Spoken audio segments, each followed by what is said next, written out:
As civilians, most of us have no concept of the immense challenges faced by our brave soldiers on the battlefield. But today, we'll get a glimpse into the valuable training they received to save lives in the most extreme circumstances. I'm Colonel Scott Beer, and I'm the Army State Surgeon for the Texas Army National Guard. For the last several years, as part of the budget for the Department of Defense and specifically the National Guard, they've carved out $20 million in trauma training funds that can be used for various different programs in the National Guard to help train us up on trauma proficiencies, including this program. Also, as part of that carve-out, there's also money designed to fund state partnership program missions for the military related to public health, trauma, and mental health, which is how we have our colleagues from the Egyptian Armed Forces with us here today. The cadaver lab we are in today is part of a specialized training program designed to prepare medical professionals for assessing and treating battle-related injuries. These labs are an integral part of their education and play a pivotal role in improving survival rates.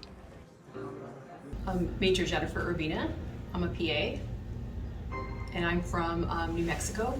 It's fantastic, just world class, and just you can tell just right off the bat as soon as you come in, just everybody greeted you warmly, just a wonderful facility, just state of the art, and just it's just amazing. Just as soon as very engaging, and just you can just tell that they will help you and just give you all that information and just be ready to almost like a fire hose. So just ready to take it all in.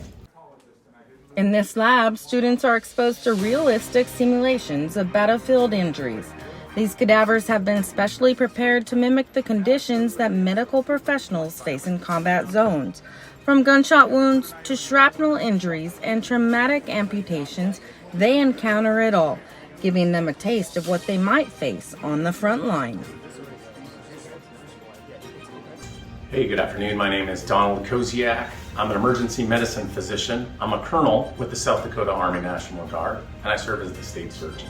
And so courses like this allow us to practice those skills that we don't use every day in our practice. So I'm lucky enough to be an emergency medicine physician, and I get to play with a lot of these skills throughout my career. But if you're in the National Guard and you might be a family medicine doctor, or maybe you're an internist, you may never do these skills after you leave medical school or residency. So you might have a 5 or 10-year gap from the last time you've picked up any of these tools. And so for that, it's really important for the being able to do those procedures downrange in case you need to do those procedures downrange. One of the main advantages of using cadavers in this training environment is that it allows learners to experience the true anatomical structures they will encounter in a combat zone. It helps them understand the unique challenges faced in treating severe injuries and enables them to develop the skills needed to handle the complexities of trauma care. Scott Bolliger, known as Scotty.